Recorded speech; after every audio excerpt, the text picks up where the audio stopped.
அழகான கொலைகாரி, சுகமான சதிகாரி, உயிரே போகாமல் நீ என்னை கொன்றாயே,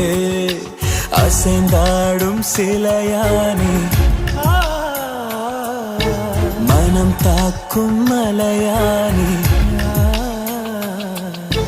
வலையை வீசாமல் என்னை அள்ளிச் சென்றாயே, ஒரு நொடியில் உன்னாலே எரிமலையில் வெந்தேனே, மறுநொடியில் தன்னாலே மணித்துளியில் நின்றே